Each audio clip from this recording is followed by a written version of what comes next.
Hall of Fame broadcaster Marty Brenneman here, and he's the best storyteller in the game, and it's time to sit back, relax, and have some laughs. Welcome to the Mayor's Office, and here's your host, Sean Casey. Boom, coming in hot, Chinch. What's going on, brother? Not much, dude. Coming in hot. This is a perfect time of year to have the guy on we're having on because the season starts changing. I start getting lazy. I start kind of losing my train of thought. But what we got going today, dude, I will be motivated. I'm going to go run through a wall after this one. Bro, this is a guy I go back with, brother. I go back years with. Back to the University of Richmond, man. This guy's a legend there, first off. Hardest working human being I've probably ever seen in my entire life. Probably one of the most humble guys, too. So he's not going to tell you, so I'm going to tell you. One of the hardest working humans I've ever seen in my life. Dominated at University of Richmond, you know, and was just a game changer. Took the program to another level. Him and Sean Barber, who Sean ended up playing a long time in the NFL too. This guy was picked by the Jets in the 6th round 1999 draft, played with the Jets, the Bengals, and the Patriots.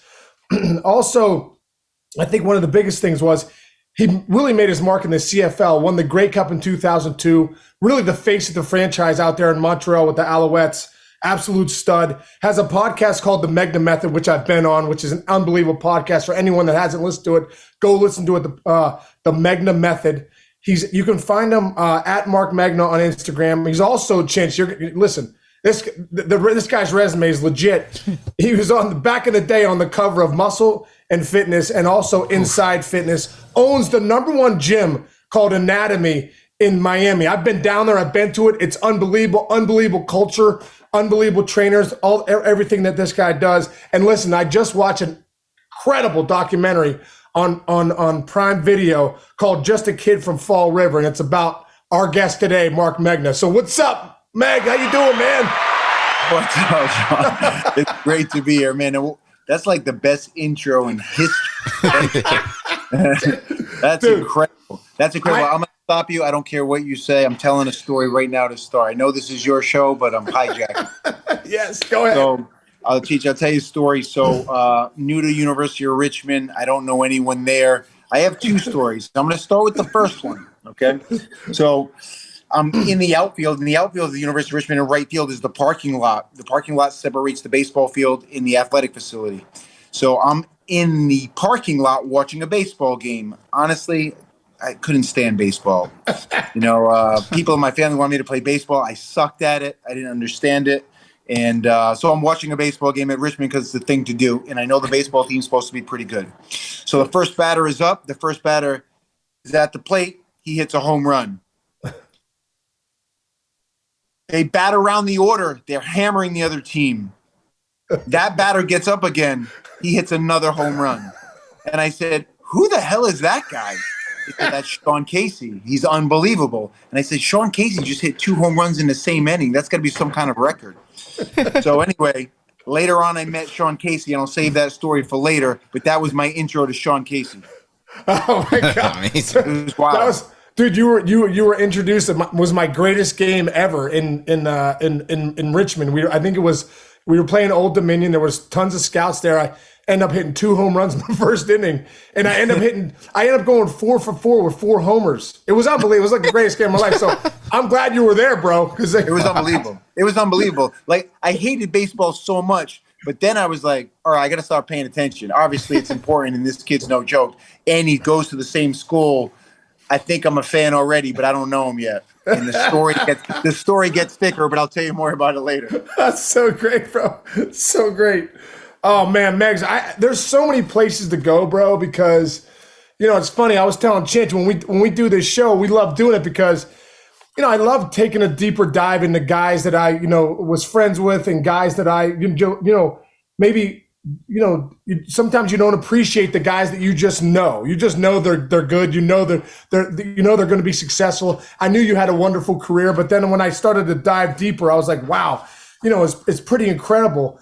I want to go back, Meg, like for you, dude. First off, that documentary, Just a Kid from Fall River, is a must watch. How did you do that? Like, when did you put that together? And, you know, how did you decide to do that? Yeah. So, after you had left the University of Richmond, there was a young man that came in. He actually played football. He he went to North Carolina State to try out, and it's a long story. I know some of the football coaches. He had a great training camp. He was a center. He's really good. He's from the city of Richmond. He went to Meadowbrook and tried out at North Carolina State, and he didn't make the team. So he basically hounded the coaching staff at Richmond, and we wanted him to walk on at Richmond. He walked on at Richmond, earned a scholarship like the first year, became a team captain, became an all-conference player. It was just an incredible human being, total leader, academic, all-conference, the whole deal. Well, he became one of my closest friends in life. In fact, when I tore my ACL in the CFL, he would get up every day at the University of Richmond with me at 4 a.m. and train with me at 4 a.m. every day. Oh, my God. So we became so close. But the majority of our time together, we would just tell stories. And we were telling stories about the coaching staff and how times have changed.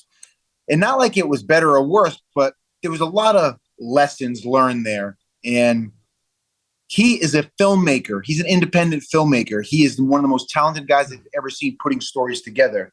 And he said, we should make a documentary. And I said, Randy, no one would watch this documentary. It's just us telling stories. He said, well, the idea would be we get a bunch of interviews from people, coaches, players, teammates, professors, and they tell this story.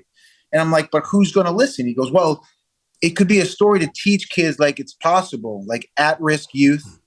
Teach them that there is a roadmap. It's a lot of work and it's challenging, but you can do it as well.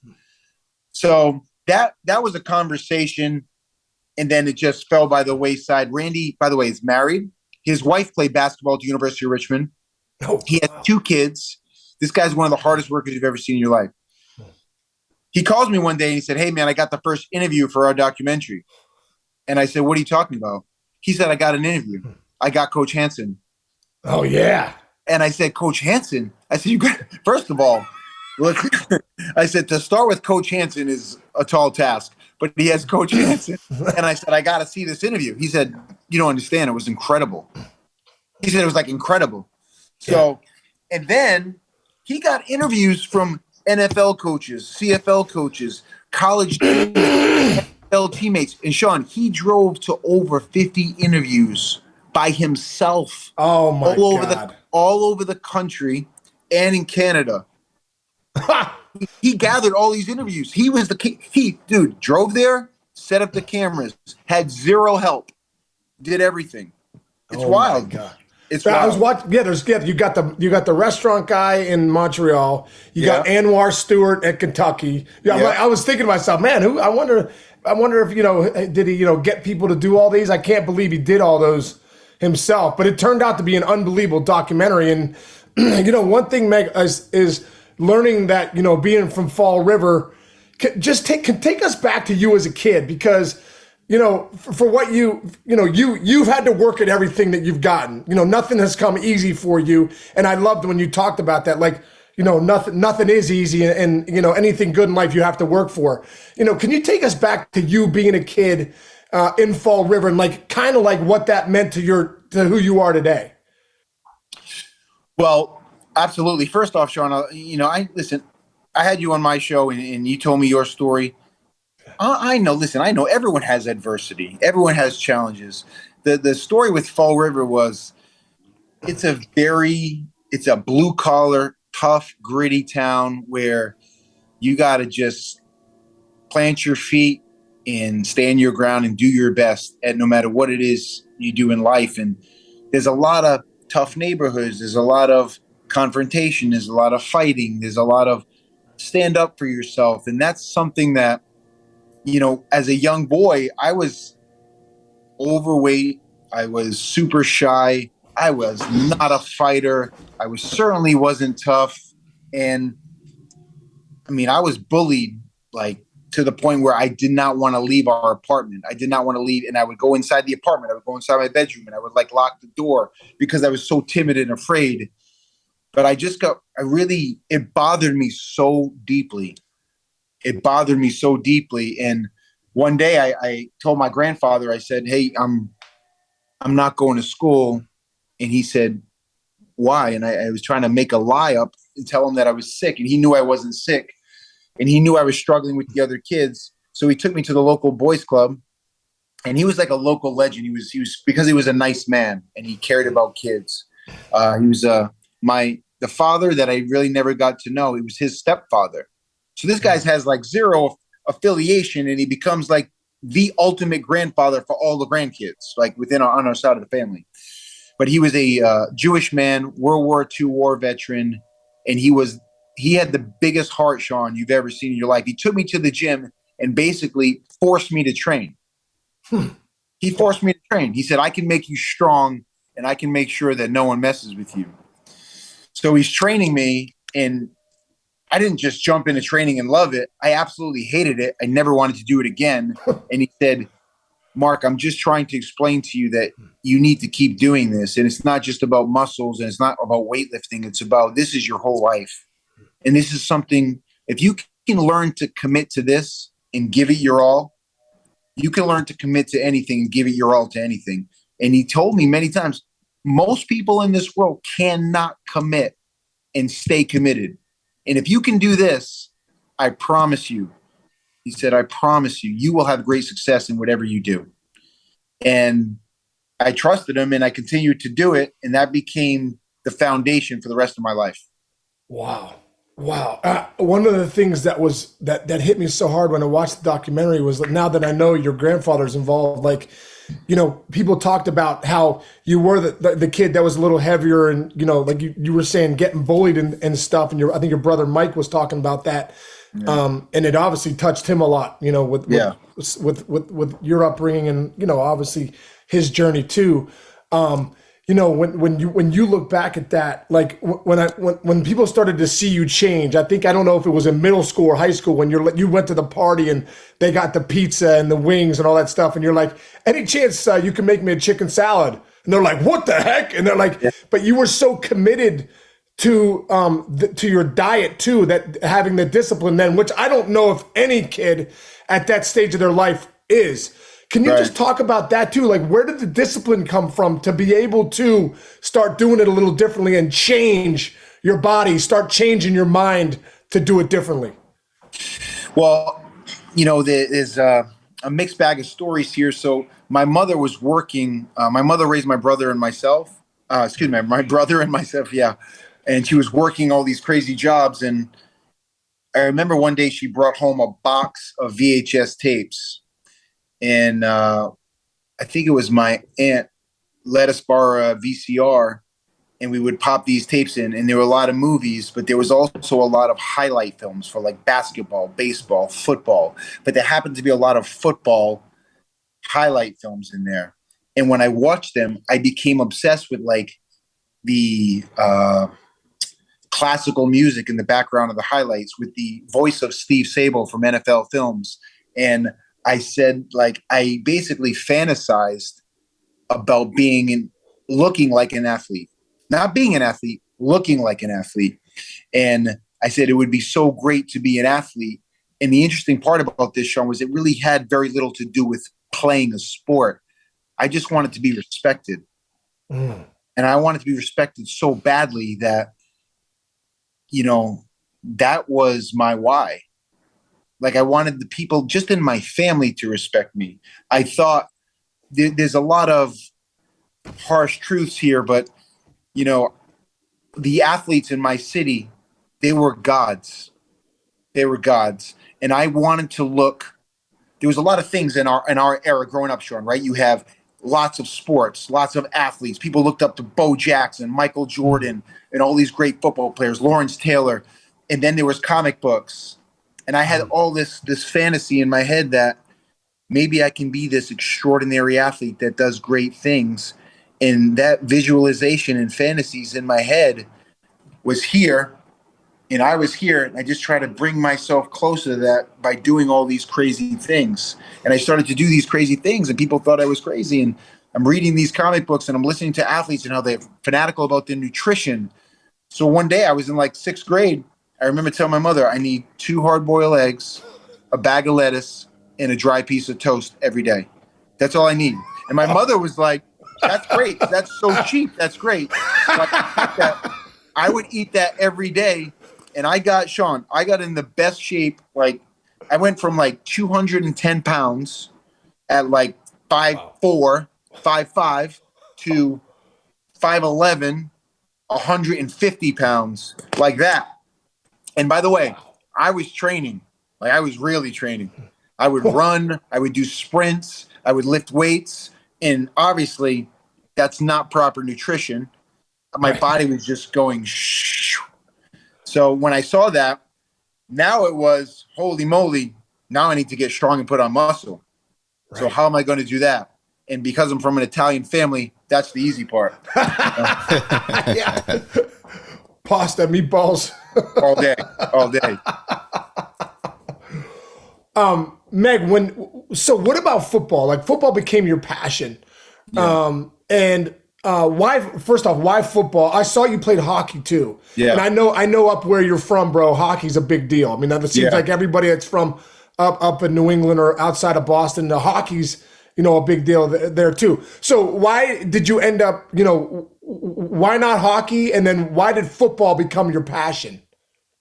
Well, I had 3 cousins. I was like totally searching for people to like look up to, and I had I have an older brother, Mike, who I love very much. He's an incredible older brother, but we were both like going through crazy stuff in our upbringing, and we really looked up to our cousins, and 3 of our cousins played hockey. And where they played hockey, 2 of them were brothers, and they went to one high school, and the other one went to my high school, and they were like legends. So I wanted to be a hockey player. But there was just something about football where, like, I really thought I could be like a football player. I remember my mother took me to she took me to Pop Warner. And when I went to Pop Warner, the coach said right in front of me, she said to my mother, he can't play. And my mother was like, why? Because he's too big. And that's when I was really fat at the time. So, I mean, I was so embarrassed, but my mother said, well, my son needs to play football. He wants to play. So she heard from another woman that this gentleman started a league. So this police officer from our area started a league because Pop Warner was for kids who were less than 150 pounds. They needed like a midget league, a league where it was like middle school, bigger, heavier kids. But that was like 3 towns over. So my mother drove me there, and they signed me up immediately, and I started to play football. And I'm going to tell you, I did not play. I kind of like, they snapped the ball, I fall down. I hated wearing the helmet. I hated running around the goalpost. I faked an injury every time. It was awful. It was awful. But I just like being out there. And I remember the only thing I like would focus on is just keep showing up. I don't know why. I don't know why that thought grabbed me. My brother told my mother he didn't want to play, so he just stopped playing. He was like a few years older than me. But I said, I'm just going to keep showing up. I'm just going to keep showing up. And I don't know why I did that. I think I just wanted to be a part of something, to be honest, Sean. And I did that. And I remember a few times actually hitting someone. And I don't know what it is. I felt so charged up with energy. And I was like, I don't know if I was like 7, 8 years old, but I was like addicted to that feeling. Yeah. Completely addicted to that feeling. And the next time I played, I was playing freshman football at Durfee High School. I remember I was playing middle linebacker. They snapped the ball and I just sprinted downhill. And I basically hit the quarterback and the running back at the same time. And I remember thinking, I may be the greatest player ever. I was like, I need to do that every play, because at that point it had nothing to do with football. It had to do with chasing that feeling. Wow.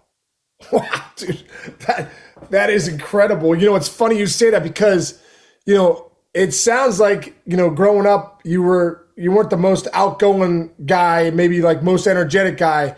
But if anyone knows Marc Megna, brother, dude, when you're on the football field, you are literally shot out of a cannon, like the biggest cannon you could find. Marc Megna's just shot out of it. You're like, and so did that start to develop because of that passion of hitting people? Like, because I watched your films in high school too, and I'm like, oh my God, this is the exact same guy I saw at Richmond. Now, I think Coach Cullen and Coach Reed might have brought out an even more animal at Richmond. But in high school too, you still had that adrenaline. Where did that being shot out of a cannon every play start coming from? Well, I remember watching films of like Derek Thomas. And I remember I saw Derek Thomas play in a game. He played for Alabama. He won number 55 Alabama. He played defensive end, outside linebacker, defensive end, but they were playing LSU. And in the first quarter, he had 3 sacks, a battered pass, and a safety. And I remember thinking, he just did that in 1 quarter. And I think he had 55 career sacks at Alabama. And I remember thinking, if I can just get off the ball super fast, I'll have a chance to make big plays. So what I used to do was either early in the morning or late at night, I would go to the Durfee football field, hop the fence. And one time I hopped the fence, ripped my brand new shorts, and I have a gash on my butt where I have a scar on my butt from cutting myself on the fence. And I would just do get-offs. And I would do this thing where if you were watching me from afar, it certainly looked like I was out of my mind. But I would go through my steps and I would like knock someone's hands down. I would knock their hands down and rip up, and I would do a spin, and I would place my feet and I would just start sprinting downhill. Then I'd cut to the left. Then I'd cut to the right. Then I'd drop my hips and turn around and sprint to the ball. And I started developing that because I wanted to feel like it was second nature. And later on, we talk about Joe Cullen. He would say a good defensive player who's like in a fit with an offensive lineman can play blindfolded. But I did that thousands and thousands and thousands of times. The only thing about the energy was I was a very shy and timid kid. And I felt that when I put that helmet on, quite simply, I could be whoever I wanted to be. And I don't have to be a shy, timid kid. But with that helmet on, I can be someone extraordinary and I can be myself. And I tell the people here on our team, and I say, you've never seen me like angry. It's like the Incredible Hulk. You've never seen me angry. You know? Exactly. You remind me of the Incredible Hulk. Exactly. And I said, look, but that was, I'm going to be honest with you, like later on, Coach Reed and Joe Cullen, I think they kind of saw something and knew that there was a little bit extra there, and they figured how to bring it out. And I'm not saying it's a healthy place to live, but it certainly helped me with sports. Yeah, I would say so. I want to start going down that road of Richmond because I know it was such a big part of, of your life and who you are today. Before we get there, though, I want to go back because, like, you were crushing people. Oh, first off, Chris Herron. He also went to Fall River, right? Well, if you look at he was one of my closest friends. Yeah. In middle school and in high school. Right. And so Chris Herron was for everybody, played for the Boston Celtics. Yeah. Obviously went to was one of the best basketball players in the country, Fresno State. But go ahead. Number one high school player in the country. Number one high school player. I did not know that. Wow. Yeah. I mean, I remember being with Chris one week. He had his recruiting week was Rick Pitino, Jim Boeheim, Billy Donovan, Stu Jackson, and Bill O'Brien, the coach of a BC. Like, they all came to his house. He could have went to any school in the country. Wow. He went to Boston College because it was local, which everyone knows wasn't the best move. He should have went somewhere else. But I mean, I grew up. My last Instagram post, that's Chris sitting in between us. Oh, really? Oh, is it really? Yes, I saw that post. That's Chris, and what people don't know about that post is Chris didn't go to football camp. Me and the other kid, Peter, did, and Chris accompanied Peter's mom to pick us up from football camp in New York. And on that table, there's a case of Rolling Rock beer. Right. There's all kinds of tins of chewing tobacco there, and we were 14 years old. Wow. So it was like, I was kind of like, man, I don't know that this is good for me. I want to be an athlete. Like, I don't know. Like, I don't feel great after I have beer and chew tobacco, But I did for a while, and I realized like this isn't going to help me, so I had to cut it away. But anyway, Chris was an outstanding. I mean, he was the best basketball player in the country, and he would average 30, 35, 40 points a game, no problem. And like when you look back at that time, I know obviously Chris's story is amazing. Obviously, he got into some, addiction problems while he was in the NBA, and obviously before that. And obviously he's cleaned up. As a matter of fact, we had him here come talk at our high school about last year. It was an unbelievable talk. Yeah, he's a great. unbelievable speaker. And so like Meg, how, for you, like, and also being from Fall River, you talk about the grimy, well, I'm from Pittsburgh here, and there's a lot of towns too, like that are like Fall River. So I understand, how were you able to kind of stay on the right path and make sure that you were doing the right things in high school? Well, like I hung out in that picture. Those are two of my dear friends, Chris and this kid Peter, and they certainly had we all had our share of adversity and challenges growing up. But this group of kids, it was advanced. Like there was a lot of drinking. Some of the kids in the group would take prescription pills. There was a lot of smoking, pot, like all this stuff. And I just kind of I was at all these parties. I mean, when everything's getting passed around, I was there. And I'm going to be honest with you. There's two reasons I think that were major deterrents for me. The first reason is my mother was killing herself to make sure her boys had a positive upbringing. And I couldn't come home messed up or drunk, and I just couldn't do it. Don't get me wrong, it happened. I wasn't perfect, right. But I was I can't do that to my mother, man. When I would come home, it's 12, 1 o'clock, she's sitting on the couch waiting for me. Huh. And she's looking at me saying, is this really what you want for your life? Are you paying attention to the people around? You're going to be stuck here. She would say that to me. And I remember thinking, the last thing in the world I want to do is let my mom down. I can't do it, man. She's killing herself. She's crying every night. I mean, raising two boys by yourself, and she's just a high school diploma. It was hard for her.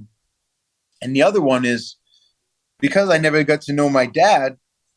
I mean, I knew that he was a drinker. I knew that he did drugs. I was told that drugs was the reason he passed away. I mean, he used cocaine. He did all these other things. And I was thinking, I never got to have a healthy relationship with this man. Mm. And drugs took him from me. Or an abusive lifestyle took him from me. The last thing I want to do is go down that hole. I want to be different. Mm. I want to change. I want to break the pattern, right? My wife is pregnant now. And we were 2 months before she gives birth. And I'm I want to break that pattern. I don't want to be like that. I never wanted to be like that. And there were athletes in my high school who were superstars in high school. And I see them now and they look like they're 90 years old and they're full-blown alcoholics. Hmm. And I'm thinking, I mean, some of these guys, they were icons, Sean. Icons. It was crazy. Wow. So, wow, I appreciate that, man. That's incredible. That's incredible. And for you, Megs, you end up going to University of Richmond. When you were getting recruited at your senior year, did you feel I know you were recruited by Northeastern and a few other colleges, but did you feel like I'm a Division I player? Did you know how good you were at that time? Or, because when I watched your tape, when I watched you at Richmond, we always thought, man, this guy should probably be playing at Virginia or Clemson or Alabama or somewhere like that. Can you talk about your journey to getting to the University of Richmond? Yeah, I mean, the truth is, I really didn't get recruited by any other schools. The only other school that recruited me was Northeastern, and the only reason they recruited me is because Jim Reed recruited me.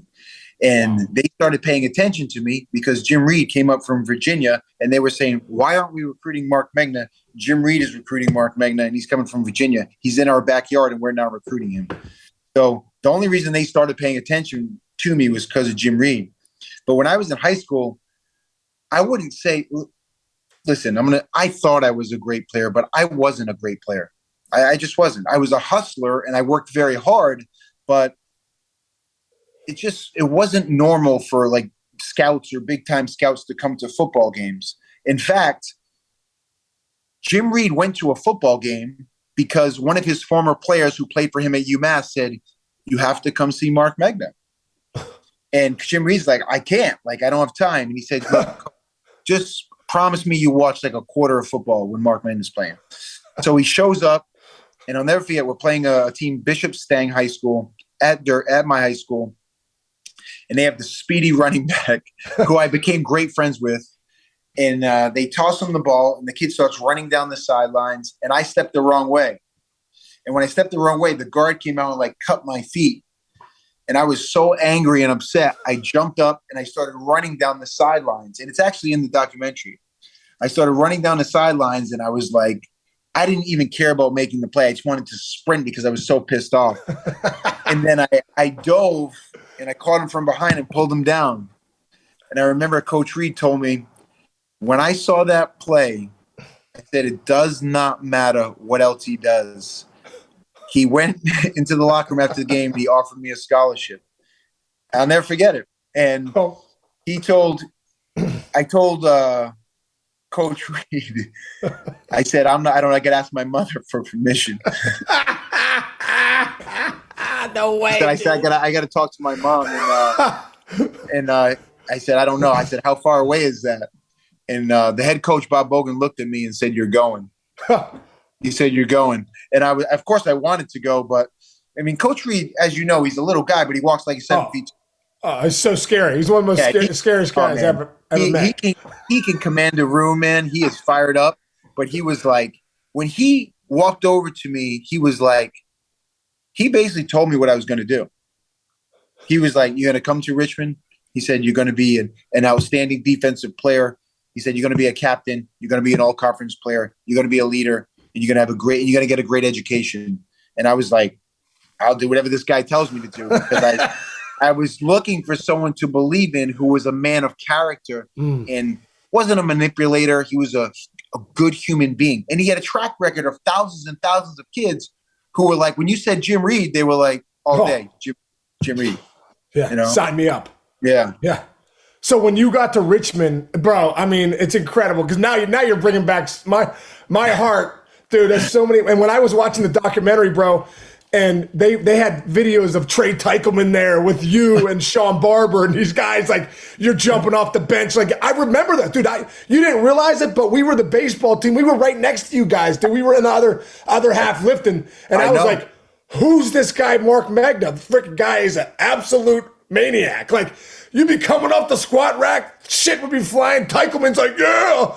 And I'm like, these guys are crazy. Sean Barber looks like freaking straight out of like a Greek god, like working out with his shirt off. I'm over there just like curling the 20s, like, Jesus, these guys are crazy. I don't know what's going on. People don't understand what was going down at that time. I'm like, Sean Barber, just to describe Sean Barber, like, this is the scene. There's like 40 guys in a very small room with no AC. The mirrors are fucked up. The mirrors are fogged up. It's like 10 years removed from a complete reconstruction, right? Where all there is platforms and benches. And Sean looks like he could win a professional bodybuilding contest walking out there. Like, he was a 6'2", 220, had like 4% body fat. I mean, he had like striations in his ass. It was unbelievable. He did, right? dude. Right? And I have like blood coming from my forehead. I'm squatting like 700 pounds and I'm like screaming. I have pop blood vessels in my eyeballs. I'm playing Metallica. I'm thinking, like, you could not get a more testosterone charged room ever. Like, it was straight up irresponsible. It was. It really was. Listen, man, I tell you what, now I don't know if this was your case, but for me it was, because I had, when I got to University of Richmond, bro, you'll appreciate this story. I come in, I wasn't recruited by too many people either, so I go to Richmond. It's pretty much my only offer. Matter of fact, it was.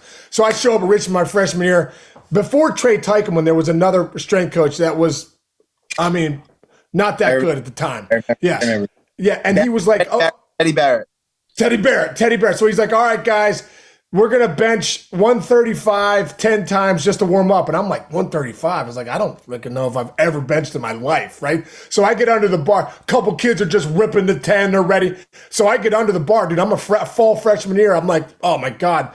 So I get under the bar. It comes down. Meg, I'm like, uh-oh. I'm like, I got to dump it. I like got to right here. I had to dump 135. I didn't even get one rep. And I'm like, holy shit. I was like, I'm in trouble. These kids, And so I'm looking at the football team. They're, guys are maniacs. So anyway, A couple years later, Trey Teichelman comes in. And dude, for me, this guy took me to another level of where I could go. Like, so I just didn't know. By the end of my junior year, I was benching 350. I could do 350 3 times. Incredible, right? And I could squat, right? And so what was unbelievable for me was like, there was a point for me in my mind mentally where I was like, I didn't know I could push this hard. Right. I had no idea that I could go to this next level.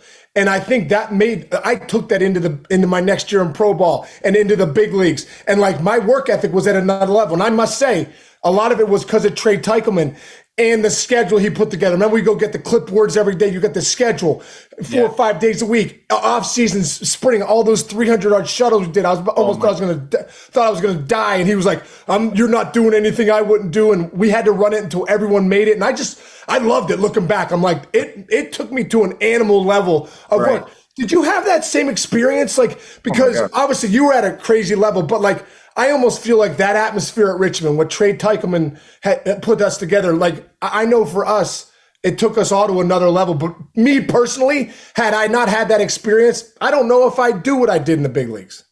I agree with you. I mean, what Trey did was Trey was like kind of the first like sports scientist strength coach. Yes. And he understood how to make guys more explosive, twitchy, faster, and just optimize everyone, right? He really understood it.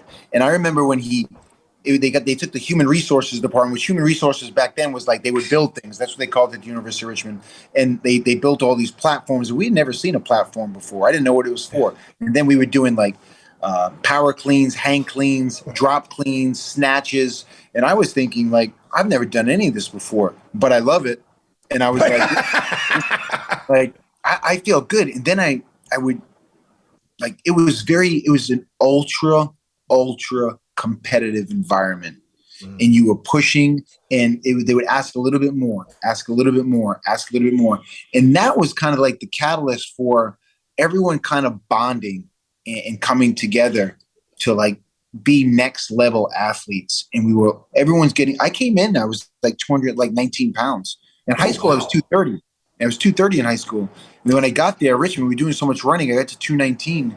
I got up to 260 pounds under Trey, and I was very strong. Jacked. Yeah, I mean, but people are like, oh my God, he's going to be taking something. I never took a drug in my life. I just ate like a maniac and loved lifting weights. And the truth is, the programming works if you work hard. And I love seeing what I had left in the tank. Like I want to be peeled off the floor. That's that's the most important thing to me. I want to be peeled off this floor, and that's the only way I know I did a good job. Seriously, that's it. Oh my God, dude, incredible! Well, dude, you were peeled off the floor. Like I said, I still vividly remember those workouts and the football team and how crazy you were, especially you and Shawnee Barber. But you know, I want to stick here at Richmond because I know Coach Reed and Coach Hansen and Coach Leonard. I mean, Leonard's what a beauty of a human. Frank Leonard was what a great guy. But Coach Cullen too. Like, and I love in the documentary when it talks about Marc Megna took on Joe Cullen's personality. Yeah. Can you talk about Coach Cullen, like, you know, and what, you know, he brought, you know, where does Coach Cullen still live in you today? Well, man, I remember when I got to Richmond, I wanted to be a linebacker. Like, that was my like dream, to be a great linebacker. And like the first day, what people don't know is the reason I committed to go to Richmond is because Coach Reed told the head coach, Jim Marshall. Coach Reed was the defensive coordinator. He told Jim Marshall, hey, there's this unbelievable kid from Massachusetts, which was a complete lie, by the way. It was a complete lie.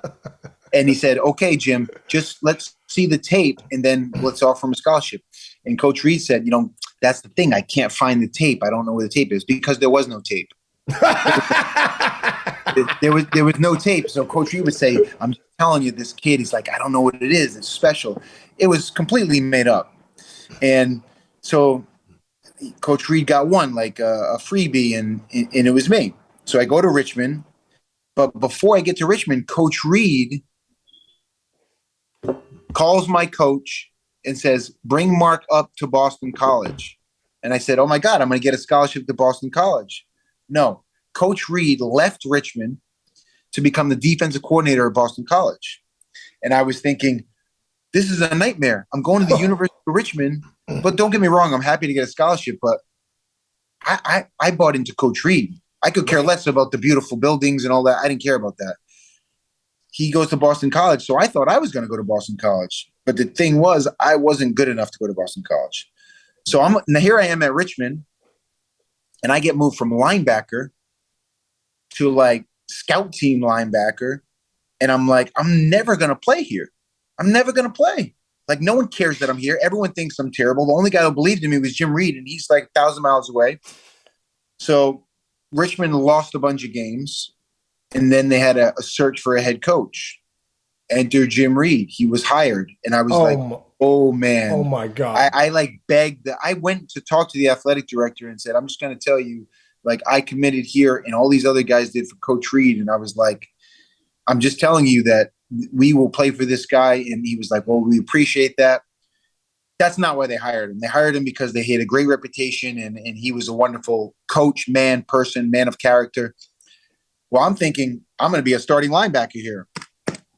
The day he shows up, he says, Mark, go stand with the defensive lineman.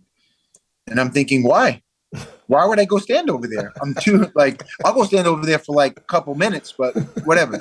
So I go, maybe they're running a special package, right? So I go stand over there. I'm a defensive lineman. Not only am I a defensive lineman, I'm not a defensive end. I'm a nose guard. I'm a nose guard and a 3 technique, which means I'm tussling with 300-pounders every snap.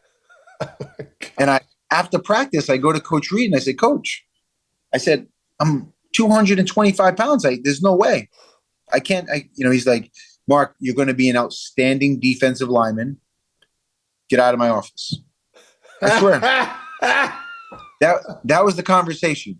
And my son, you'll appreciate this. Love it. My mother did not call Coach Reed.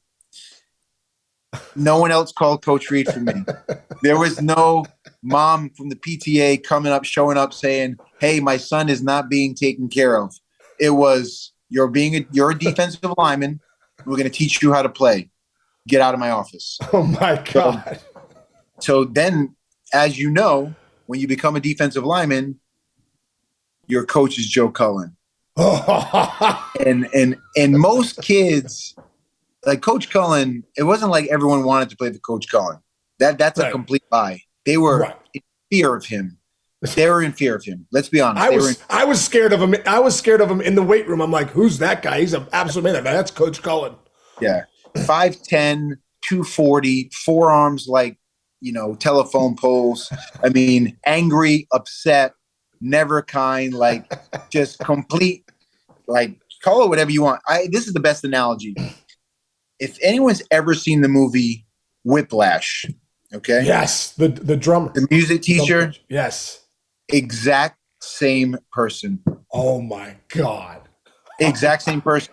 And I was like, he would make you repeat a drill 20 times. He would kick the water over, make sure it gets emptied out. He would make you run laps in between drills. He would make you do sprints. He wanted you exhausted. It wasn't training for performance. It was a battle of attrition. Seriously, that's what it was. But I will tell you, he figured out Marc Megna instantly.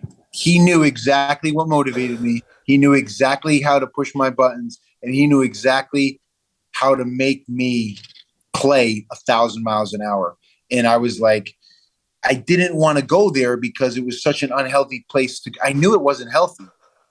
But when I would go there, it was like sack, tackle for loss, sack, cause fumble, sack, and I'm like, how can you argue with that? It gets results. I wasn't exactly upset about it, but I was so filled with massive anxiety and anger and hate.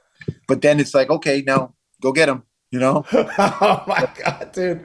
That's what I say, bro. When we watch those games on Saturdays, man, we're like, it was like what's Megna going to do today? What's Barber? You and Shawnee Barber. And there's so many great players, Keith Middleton and Jasmine Coleman, so many good guys. But we'd always think like, what are you? Who's Megna going to get shot out of a cannon on today? You know what I mean? Then you would get the sack and come out, doing your thing, and Cullen would be on the sidelines just, it looked like I thought he was like a horror movie. I'm like, what the hell is Coach Cullen going to have a seizure? That was great. I saw it.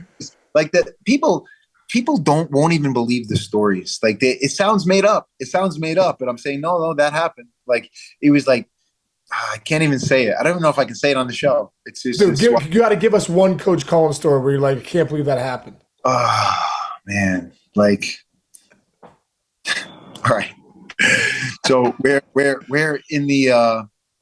in our film room, and basically we're not coming up. Our defense is called the get off defense. It's about the defensive linemen come off the ball really fast. How do they do that? They key the ball. And not only do they key the ball, they anticipate the snap count. That's just a fact. So when that ball's moving, the ball doesn't move and then the defensive line moves. As the ball's moving, I'm moving. So it makes it very hard on the referees, and it makes it like it looks so close that they're either going to call an offsides or let it go. And if they let it go, that means that the offensive lineman has no shot. Right. Like he has no shot because he's on the same line as I am. And if he's moving after the ball snaps and I'm moving when the ball snaps, he's a second late. Right. So we're not coming off the ball the way we were supposed to. And he has, at that time, it was the clicker. Remember the clicker? Oh, yeah. Yep. It wasn't like the laser. So he keeps taking it back. And all you see is the guy go back, back, back, back. And he does it for like 5 minutes, literally 5 minutes. And we're looking at, like, we're not laughing because we know a volcano is building.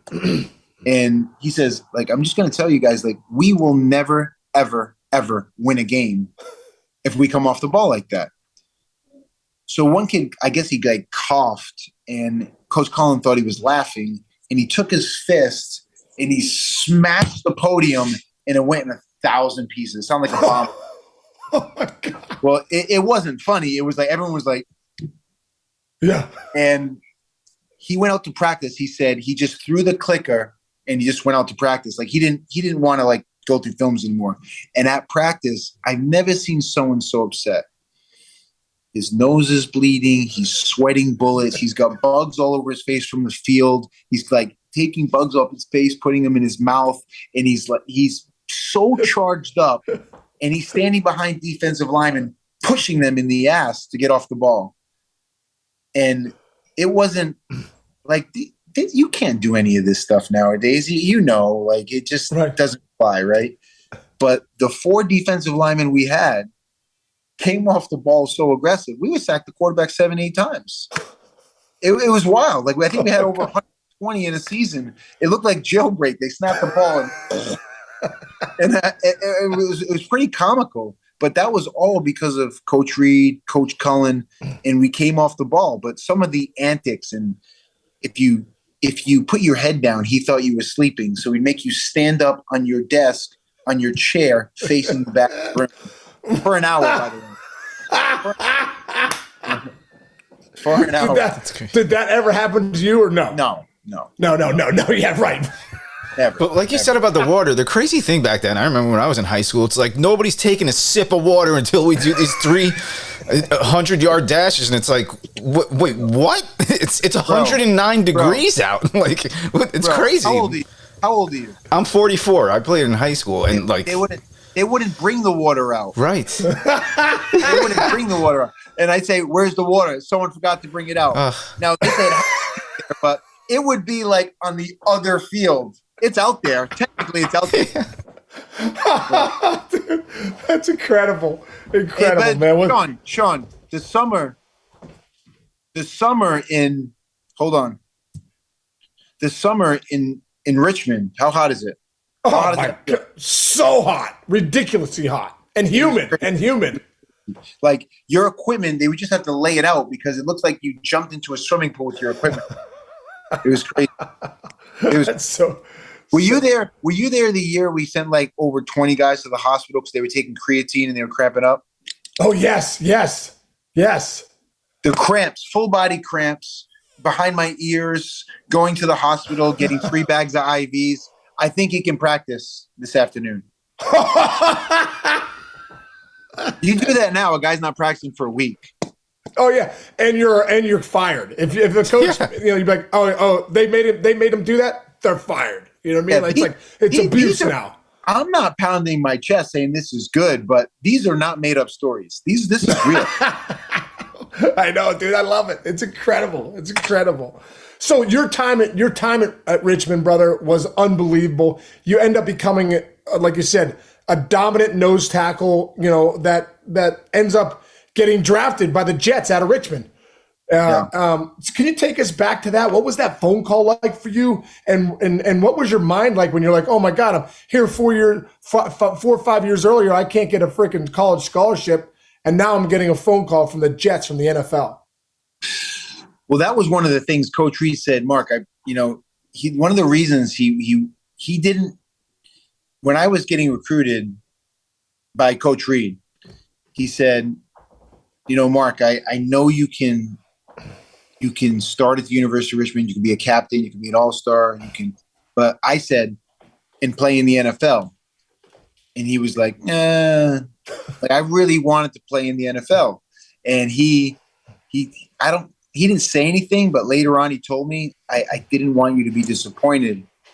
But later on he told me, Mark, if you make a lot of plays in your numbers, a good friend of mine once said, if you're glaringly better than the next person, yeah. That was Sean. Sean's dad told him that. But they can't argue. The stats don't lie, right? So if you look up and I have 14 sacks, that's a lot, right? So all of a sudden, I couldn't be a linebacker at Richmond. I was a defensive lineman, and I got to a place where I was playing nose, 3 technique, defensive, and I was moving around, so I wasn't in one spot. The coaches said, well, maybe he can be a linebacker in the NFL, right? So now I'm 255 pounds, 250, 6'1", and I have like serious numbers, right? I had like 100 tackles, 50 tackles for loss, 14 sacks, and it was like, wow, right? Still to this day, the career sack and single sack leader, right? I believe. Yeah. Still to this day, yeah. It was interesting because I started saying like, Coach Cullen said one day, he said, Mark, all those scouts are here to see you. And I was shocked because the year before, I was a junior, Sean Barber was a senior. They were all here to see Sean. Let's be honest. And then the next, it was, they're here to see you. So I had to like train myself, do I went to the library. I took a camera out, gave my driver's license. I recorded all my drills, shuttle, 3-cone drill, all those things. And I did thousands and thousands of reps of those drills. And I became really good at the drills. And I had a few pretty good pro days. And on draft day, I was like, man, I'm going to just hang out at Richmond. And at the time I lived in the one of those intern rooms, those intern rooms by the equipment room. Yep. Small little crappy rooms. A converted closet. Yeah, right. But they set it up nice. It was a bed and they had like a phone jack in there. And on the second day I got a call and it was so surreal. It was surreal. I said, may I please speak with Marc Megna? And I said, this is Marc Megna. And the guy said, son, do you know who this is? And it was so weird. I say this, I'll always say this because I knew exactly who it was, but I wasn't watching the draft at that point because I couldn't take it anymore. I couldn't take it.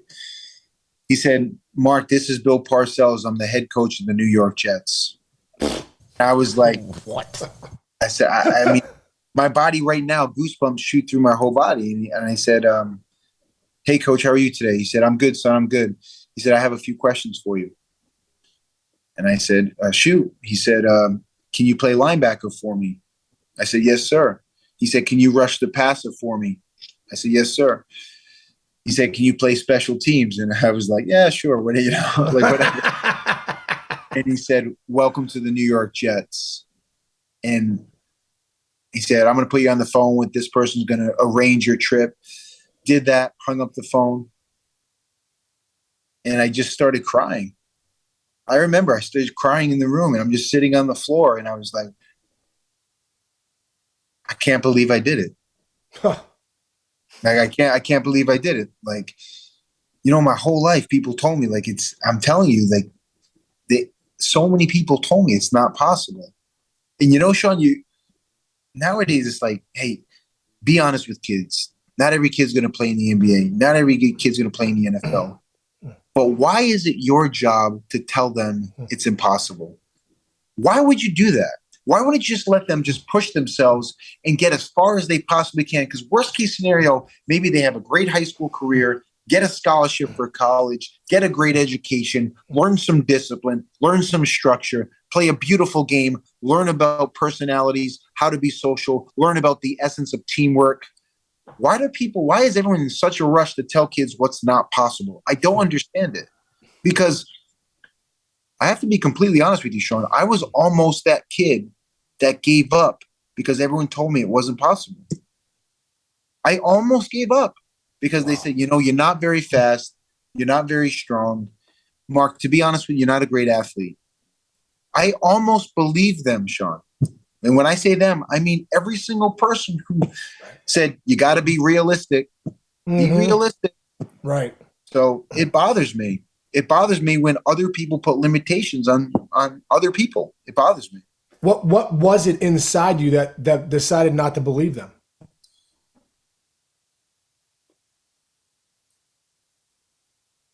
I knew it at a young age that maybe I wasn't strong, maybe I wasn't fast, maybe I wasn't very athletic. And everyone says, yeah, but look at you, Mark. Obviously, you had genetics. If you saw me at 10, 11, 12, 13, you'd say, no, I didn't. But I said, but you ever seen those things like the guy sculpting and there's like a ripped fit guy under there? Yeah. I believe that was underneath. Wow. I believed it was underneath. And at the youngest age, I knew I had one thing. I had one asset, and that was that I will not give up. I will not give up. I just won't. And like, I remember doing sprints, suicides, 300-yard shuttles. Everyone was faster, Sean. Everyone was faster, but I could do 100 of them. I would never stop. So it's incredible. Yeah. Dude, in your gym anatomy, you have in the up on the wall, you have some sayings, but one of them I wrote down was, if it's humanly possible, I know I can do it. Yeah. Why that? Why that? Well, my mom, who was a bit nutty, at a young age, she used to pin all these things on the wall like they were quotes, and I had no idea why she was doing it, but it really, really did something to me. Like, I would just stare at them all day. And like, what does that mean? What does that mean? What does that mean? And there was a bunch of quotes on the wall, and two of them that stood out was, I mean, I'm not insinuating she made these up. She obviously got them on, she used to read Reader's Digest. She probably liked a quote, ripped it out of a magazine, and put it on the wall. One of them was dream big, never quit. The other one, if it's humanly possible, I know I can do it. And she always used to sit at the edge of my bed and say, Mark, you can really do awesome things in life. You can't give up, and you got to just believe in yourself. And she would say that all the time. Like, it's really cliche to say, but I just grabbed these two quotes and it meant the world to me.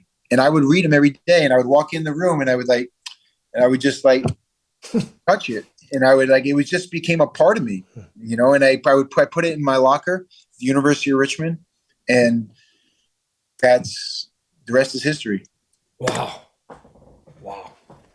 Dude, your mom sounds like such an amazing woman. Like, sounds like she worked 3 jobs. Sounds like she, obviously your dad wasn't around. It was a lot of grind for you and your brother. Can you just talk about a little bit about just the lessons, when you think about your mom to this day, just what are the words that come to mind when you think of your mom? Well, I'll tell you a story. I was sitting in Coach Reed's office. And Coach Reed was on the phone with a parent of a player, and you could hear the father and yelling. And then the mother got on the phone. The mother was yelling at Coach Reed, and basically the parents were upset that the son wasn't playing. And then Coach Reed just said, "Do you know that your son was late to practice today? And it was basically, some people are late, coach, that happens. He goes, yeah, but your son was late to practice yesterday. And your son gives no effort in practice. And your son is known to be a partier. And your son, so Coach Reed went back and kind of explained why the kid's in the situation he's in. And then he was upset, frustrated. He hung up the phone. I happened to be in Coach Reed's office because I had study hall, and a few of us were lucky enough to sit in Coach Reed's office, which wasn't great. And he said, hey, Mark, he looks at me, he said, do you know why I absolutely love your mother? And I said, because she's a great woman. She's a great parent. He said, no, because she's never, ever called me. So when I think about my mother, one of the things my mom did, I'm not so sure she knew about it. But when I was going through like really tough times, she let me go through them. Yeah. She let me go through them. We never cut a line. We didn't have status, so we couldn't bump a line. We couldn't get a special treatment at a restaurant. We didn't even go to restaurants till I was about 18 years old. So like there was like zero special treatment, and I hated it, and it made me angry, but it made me who I was. Like there was no special treatment. Like if I was, if I did something stupid, I would pay the price for it. And she was never in a rush to bail me out of it. She said, no, he needs to feel this, And that's when I think about my mother, for a person who didn't have a college education or a master's or like a very smart lady, she understood the city we grew up in, the neighborhood we grew up in. And if you're going to be an adult and you're going to be responsible and you're going to be a productive part of society, guess what? There are responsibilities. There are things that you're going to have to feel. And I always think about that with my mother. And my brother and I hated it growing up, but my brother called me one day, just like maybe 10 years ago, or whenever my mother passed away. It was like a couple months later. And he said, we're so lucky. And my brother's not the most positive dude in the world, but he has his moments. I love him to death. He's an amazing brother. And I said, why are we lucky? He said, because our mom was so amazing. He said, we don't do drugs. We're not alcoholics. We're gentlemen. We're respectful. We're hardworking. He's like, dude, I look around, man. Whew, So I have a lot of respect for my mom, and she knew a lot of things we didn't know. And she did. So she did. That's awesome. God, I got the chills talking about it, man. It's incredible. And I could tell, even watching the documentary and hearing you talk about how much she meant to you, and freaking love it, man. That's incredible. For you, man, you've had all these unbelievable people in your life. You've had the Coach Combs, the Coach Reeds, the Coach Hansons. You've had, your brother. You've had your mom who really kind of guided the way, all your coaches. And you go through your career and you play in the NFL. You play for the Patriots a little bit. You play for the Bengals. And then you go to the CFL and you become one of the best players in the league and one of the best players in the CFL. You guys win the whole thing in Montreal in 2002. I want to touch on that just for 1 second, but I know, brother, I loved in the documentary too when they talked. And I didn't know this. I wish I did at the time, because when we go up to play the Expos, I should have walked into place and says, hey, I know Marc Megna. Marc Megna's my buddy. I think that would have helped me out a little bit. But dude, you became like the face of that franchise up there in Montreal, like for how you played, for the guy that you are, for your good looks, for all that stuff. Can you take us back to that time, 2002, bro? Like, what was that like for you in Montreal and some of those guys you played with? And also, you were also a CFL All-Star that year. Well, I got to go back a little bit. When I became a free agent in the NFL, I went to Richmond. I was coaching, but as I was coaching, I was on this program first of all, I was frustrated, and I was having a bit of a lover's quarrel with football. Like I was sick of it, whatever. I hate it. And of course I didn't hate it. I was just frustrated. Right. And I was on this program, and I was training to go into the military to do like this special forces program, like the BUDS program. Wow. And I was training in a like pool Navy SEAL. Yeah. So there's a guy online who writes programs for kids that are going to go in, and I was swimming every day. So I lost some weight. I was like down to like 220 pounds or something. Wow. And I'm coaching all day. And then I get a call from Montreal, and they said, hey, we'd love for you to come to training camp here. And we have your rights, because they get the rights of every player coming out that's drafted. Maybe he'll end up in the CFL. We'd love for you to try out to be a defensive end. We know you're a pass rusher, and this is a pass rusher's dream. You rush the passer. They throw the ball every play. So I'm like, I call my agent, and he's like, dude, you should go. You would love this. And I'm like, all right. So I start training. I got like a month. I start training. I get it to like 245. I'm lifting a little bit heavier. I'm doing my sprints. I'm doing my technique work. I show up there. There's 17 defensive linemen who are all former NFL guys and me. And I'm thinking, I called my agent. I said, his name is Mike. I said, Mike, why would you send me here? I'm like, dude, this dude's like 6'5", 260, ripped jack. He's like, dude, just go out there and play like your hair's on fire, and whatever happens, happens. So I didn't even care about making the team. I just said, I'm going to run around, make plays, have fun. And I did that. And I had a really great preseason game, and I made the team.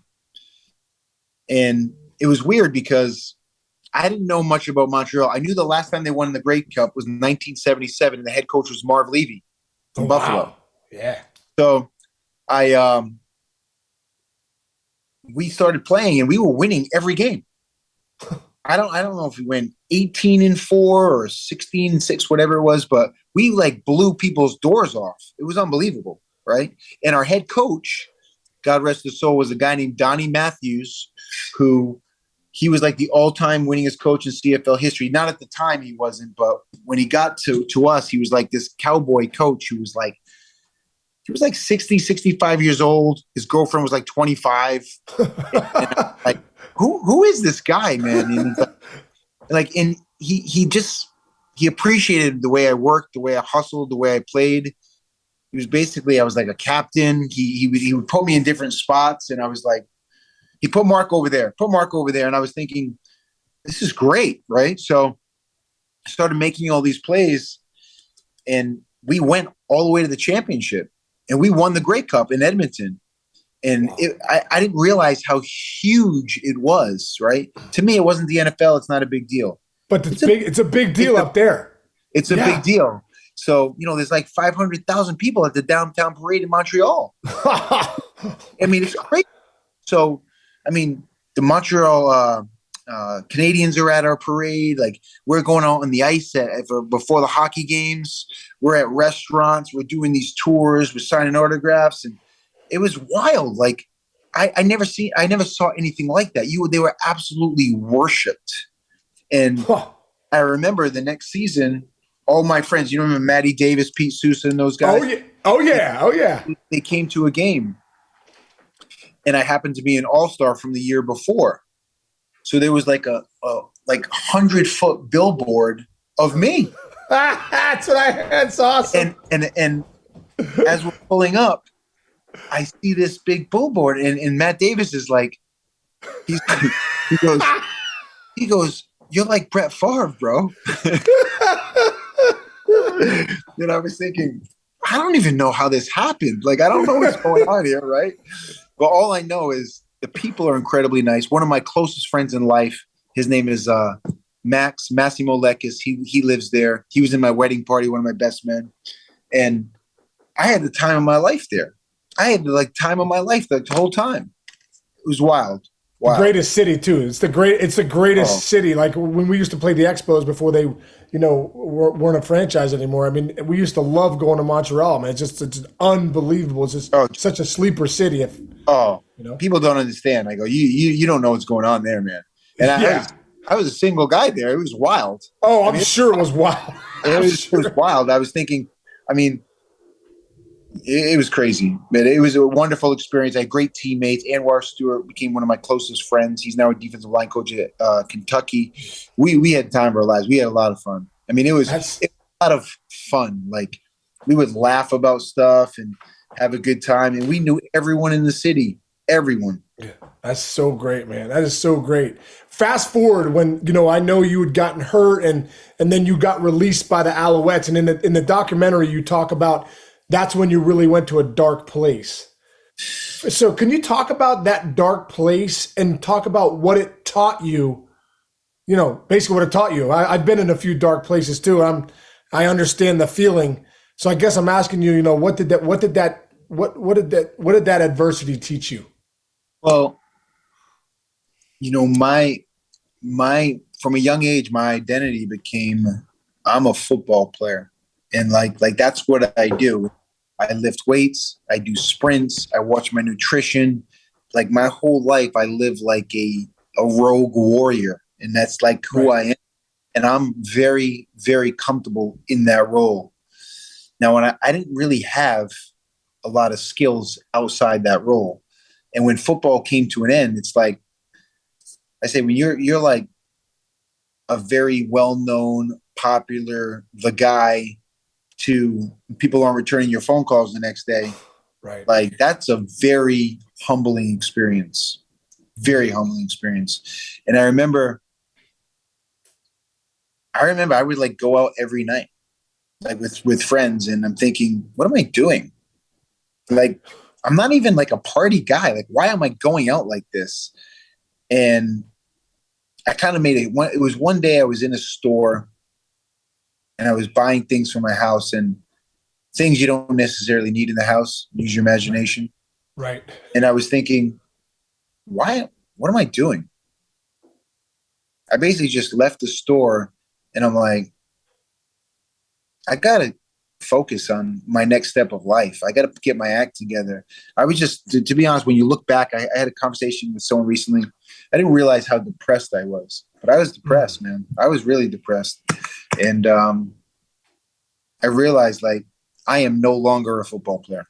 Mm. Like, that's okay. That helped me tremendously. It was a wonderful part of my life, but that is over. Now I'm happy that I got to experience it. I'm fortunate, but I need to focus on the next steps. I don't want to be one of those guys who, you know, I relish it. I'm appreciative of it, but I want to focus on what's now and what moving forward. And that's what I did.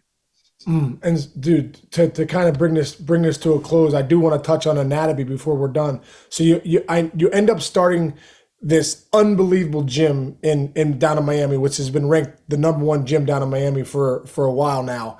And I've been there. I went there with our buddy Michael DeSanti, and you know, just an unbelievable place, unbelievable culture. I mean, wouldn't expect anything less. If you're around Marc Megna, you're gonna, you know, the leaders in that place, you can feel the energy that you've created there.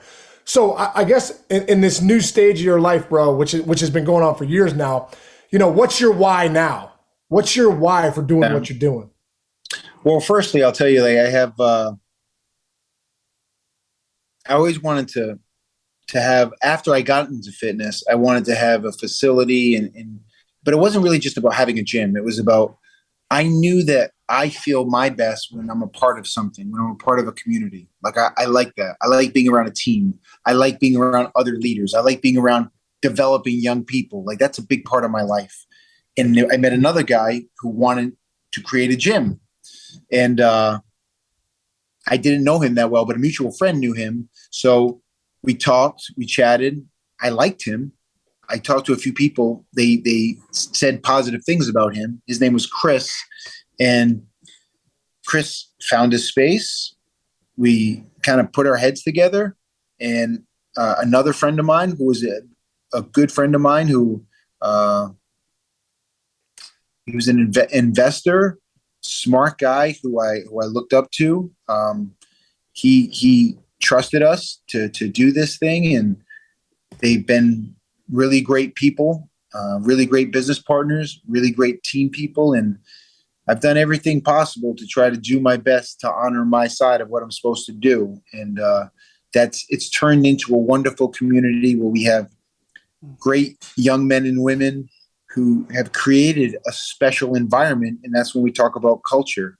And our culture is very unique because it's a very caring culture. It's a very genuine culture. It's a place where everyone wants to kind of be because it feels good to be here, you know, and we it's a business and we're working hard to grow, but there's been people who have been added to the team, a business partner who's been added, who's wonderful, extremely hardworking, and is a vital part of what we do. His name is David. There's a lot of wonderful leaders here, and it's hard to explain, to be honest. Yeah. It's hard to explain, yeah. Well, you got a good thing going, brother. And when I watch you though, really quick, when I look at your Instagram, bro, I'm like, literally, I started rowing recently because I'm like, if Megna's rowing like he is, like he's on the professional rowing team, Olympic rowing team, I gotta see what I can do. Like, and then freaking rowing's hard, and I watch you do it. It's incredible, dude. Before we go, can you take us through Marc Megna's morning routine? What does your routine look like from when you get up? Do you really want to know? Yeah, I do, because I know it's crazy and I love it. I want to hear what it is. Yeah, it is pretty odd, but I get 3:15. Oh, it's 3:15 in the morning. 3:15, very specific. There's a reason for that. I get up at 3:15. You probably know what it is, but no. Why is it? Why is it 3:15? Well, you know, you 3:15 in the morning for me used to be like when I used to get up and run through the streets of Fall River. I always used to tell myself I can like be anyone I want at 3:15 in the morning, and I can train myself. I can enjoy the day. There's like no pressure, and I can just have fun with my day. And you remember Austin 3:16? Oh yeah, of course. Austin 3:16, Marc Megna 3:15. That's so great, dude. I love that. I love that. So I get up, I kind of get my stuff together, and I'm kind of out the door fairly quickly. I come to anatomy. I either meditate at home. I've been meditating at home, and then I come to anatomy, or I meditate at anatomy. Depends on the day. Then I train, and there's a good group of people here to train with. Depends who it is. Sometimes it's Brandon Price, and who's an awesome human being. He's a former college soccer guy, and then I'm right into I do my rowing, weights. I like to sit in the sauna because I know of the health benefits. It's good for early onset Alzheimer's and just makes me feel great. Cold plunge, and then I don't train many people anymore. It's only a very small group of people, and then it's kind of like all things anatomy, and I just help what's needed. I basically oversee the fitness component of anatomy with training. Our trainers are called body architects. I'm close with Jacqueline Kaysen, who's been with me for many, many years. She's the head of group fitness. So all the fitness wellness offerings and the culture, we just make sure everything is on point. So when you come in here, you walk out and go, I don't know what it was, but that place was really great. You know, that's what it's all about. That's awesome, brother. Dude, where can our listeners find you, Megs? Where? Yeah, so you can look up anatomy, at anatomy on Instagram. You can look up Marc Megna. I'm just Marc Megna on Instagram, obviously Facebook. I'm on Twitter, but I don't really spend any time on Twitter, to be honest. So Instagram at Marc Megna. I also have a book I wrote called Dream Big, Never Quit. Yes, that's right. And there's also an audio book that's my voice, and I will tell everyone listening, recording an audio book is very, very hard. Way harder than I thought it would be. But it's called Dream Big, Never Quit. You can listen to it on Audible. And then, of course, the documentary by Randy West of Monarch Productions. He knocked it out of the park. Yeah, you can get that on Amazon. You can get it on iTunes.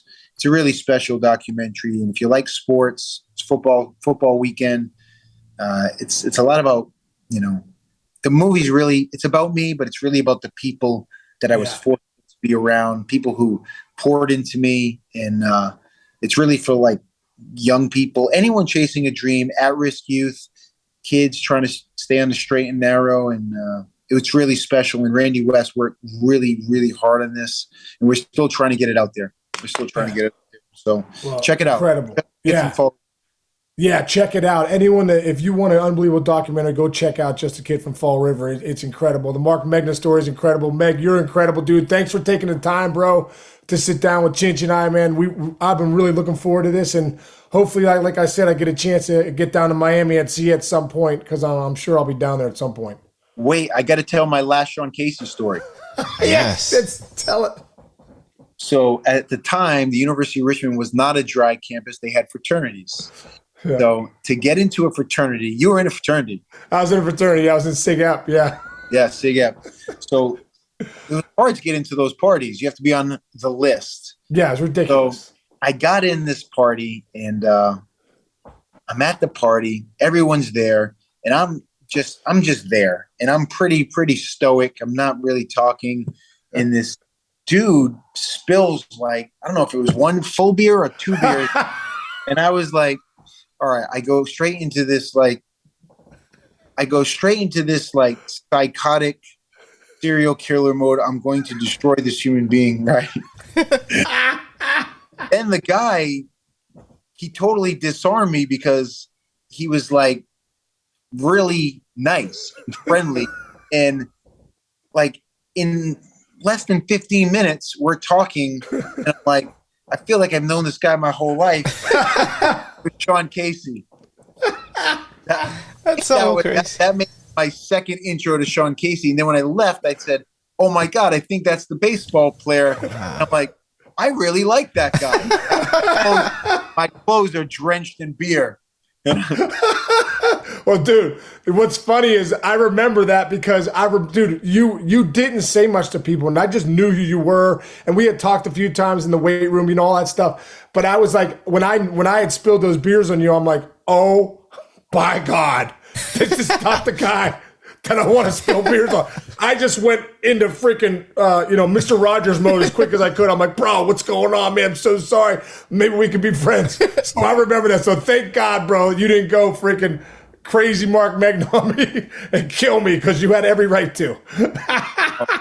Wow, it was wild. I'll never forget that. And I was like, man, so funny. I remember saying, what a nice guy. And that's totally not my behavior. So kudos to you for being such an awesome dude, Sean, and thank you for having me on. Dude, Meg, you're the best dude, and I'll be in touch, man. Thank you so much, and good luck. Thank you, guys. Have an amazing day. You're the best. Thank you. Awesome. You too, Meg. Thanks, brother. Bro.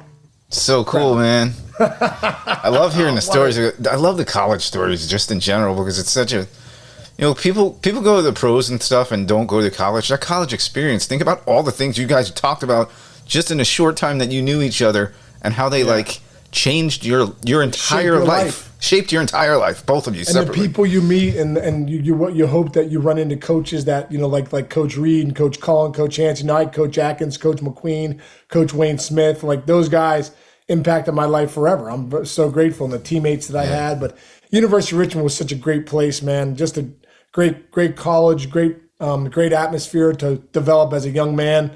And bro, I must admit, I'm smiling ear to ear right now, just because I think that guy is one of the greatest human beings. When you follow him on Instagram too, you're gonna see how jacked he is, dude. Yeah. He's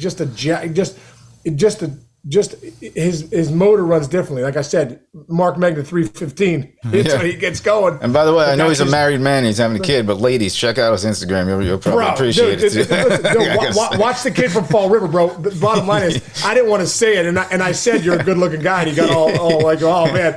But dude, Marc Megna, dude, is one of the best looking dudes you've ever seen in your life. He popped up and was like, come on. Yeah. no, this guy's got too much going for him. When he was, too much going for him. When they said when he was in Montreal, they part the seas. Like, it would be a club that no human being could get in 18 countries. Yeah. And Megna would walk in with a couple guys and like, part the seas, move the tables, Marc Megna's here, and let's go. It's incredible, man. But so much discipline. These guys, like, you mentioned DeSanti, and I'm in awe of the discipline But I understand it because when you can force yourself to get up every day and work out just in general as like a normal person, not even somebody at that kind of mental level, like everything changes. I know I don't want to interrupt because you guys are so locked in, but like I know when I like in jobs and stuff, managing people, and I'm managing a lot of people at certain things that I do, I have to work out first. I have to work out in the beginning of the day because I'll be a little cranky, or maybe I'll be less patient.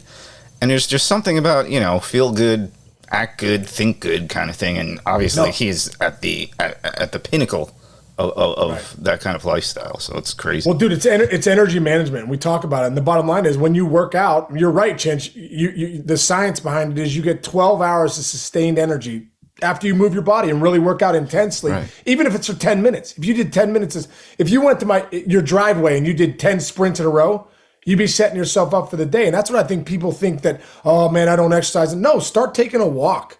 Like do something for 20 minutes. Just get moving.